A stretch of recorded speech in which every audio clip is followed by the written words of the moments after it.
Holly, do you remember the little cottage on the old April estate? Yeah, I do. Well, Michael and I drove by there last night on our way to dinner, and I noticed that they had a for rent sign out in front of it. Oh, really? Yeah, I remember that. We used to hike up there when we were kids. Well, it is a little remote, but I just thought it might do for you and Peter in a pinch. Well, that's interesting. Thank you for thinking of us. I'll tell them about it. Maybe we'll take a drive up there and check it out. Can't hurt to look.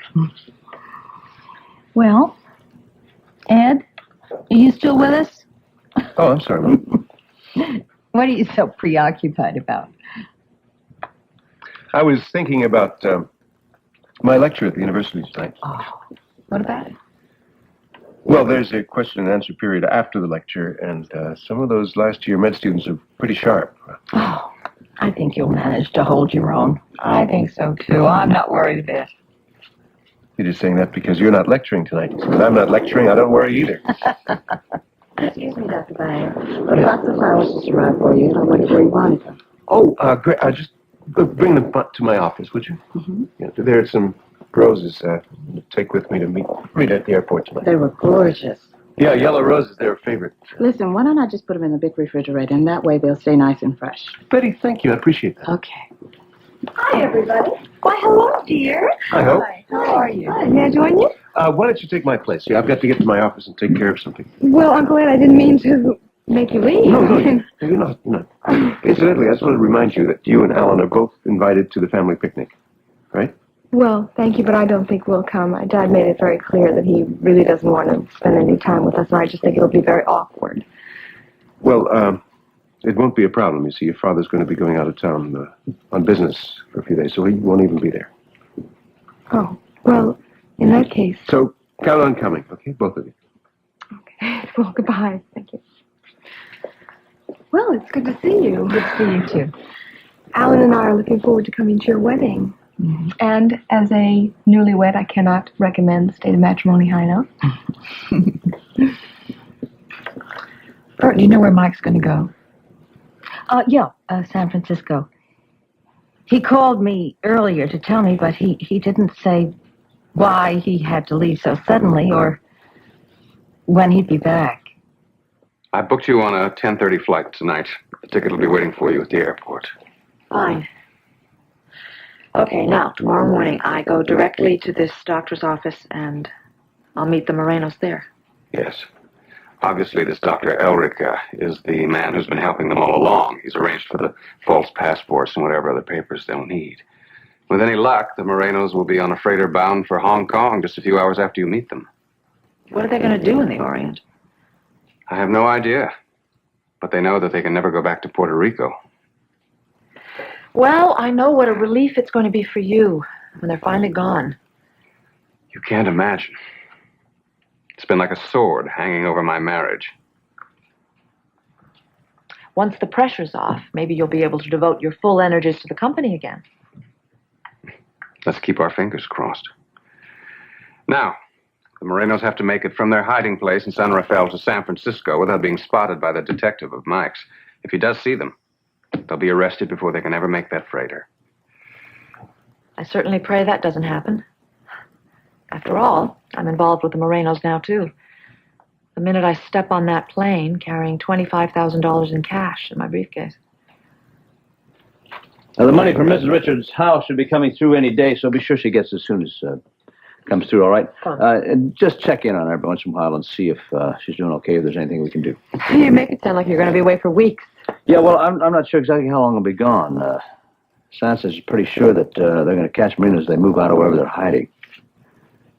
The whole area's been alerted, and they have photographs at the Golden Gate Bridge in case they try to cross into San Francisco. Oh, that sounds pretty thorough. Yeah. I think Alan Spaulding days are numbered from the minute I get on this 10:30 flight.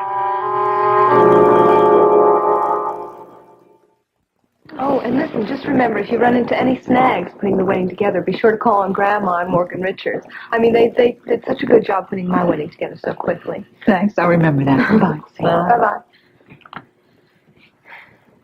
Well, Hope. You put on a very good front, dear, but you're still upset about what happened with your father, aren't you? Of course I am, Grandma. And I will be for a long time. You know what I can't get over is the fact that Uncle Ed apparently checked with Dad before he invited Alan and me to his picnic. Oh, darling, I don't know if that's the case. Oh, I do. It's obvious. Dad won't even make an effort toward meeting Alan halfway. I mean, all he does is go around and nurse his hostilities and that grudge that he won't let go of. Oh, Hope, I was afraid it would come to this. Oh, darling, you and your father have simply got to try to come to a better understanding and try to, both of you, adjust to things. Grandma, I thought we were making progress. At the wedding, Dad didn't show any hostility at all, and I thought that meant things were good, but I was wrong. And he was just apparently putting on an act. Honey, do you remember my telling you before you married Alan that you shouldn't expect things to be perfect because people aren't perfect? That doesn't mean you should love them any less. You just have to keep trying. Grandma,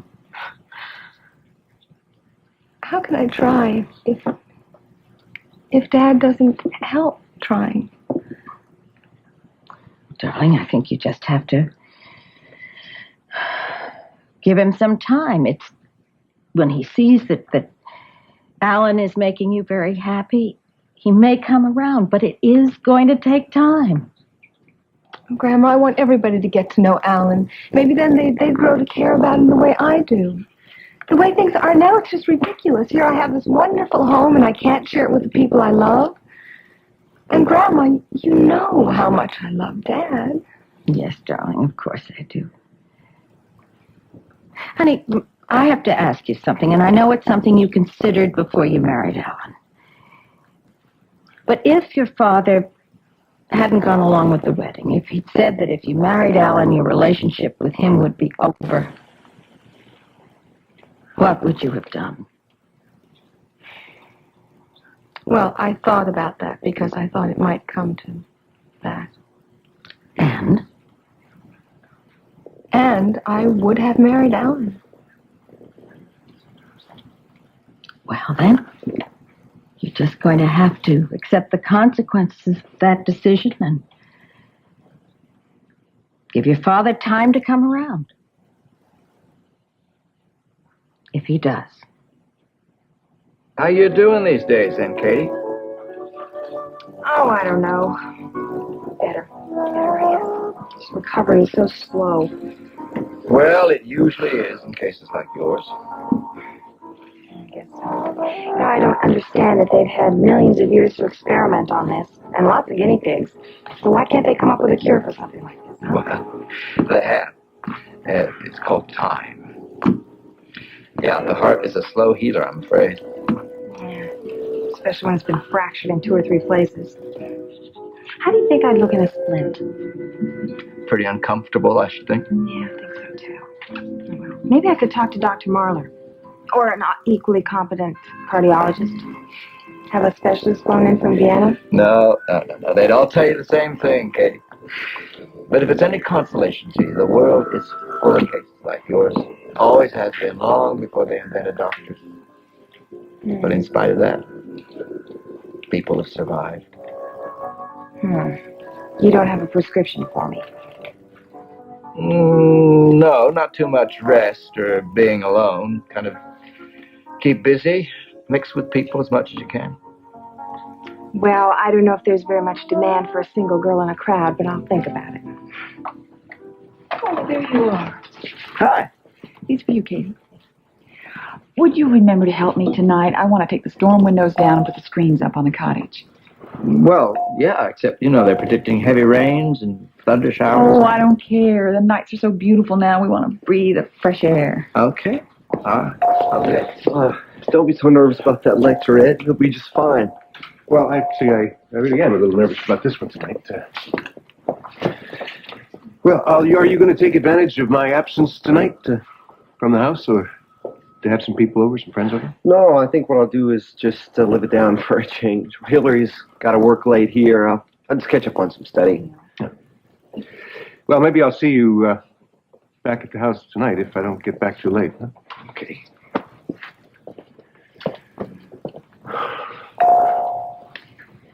Hey, leaving already?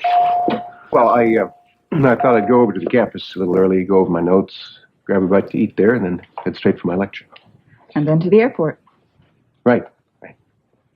You know, as it turns out, Mike is leaving on a flight for San Francisco tonight, so he's going to be able to wait at the airport with me and maybe even see Rita for a few minutes. Good. Well, I want you to know again that I really do hope things work out for you the way you want them to. Thanks, Holly. And I want to remind you that I'm available for listening to you any time that you feel that you want to say something. Okay. I won't forget that. Don't you forget it works both ways. I won't. Good night.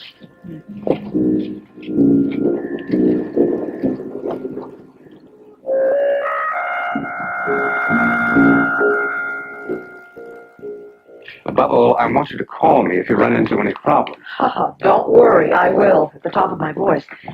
But let's hope there won't be any complications. Well, don't forget, you wait in Dr. Ulrich's office until either you hear from the Morenos or they arrive, whatever. I won't move a muscle, I promise. Hi. I know I should not, but I didn't.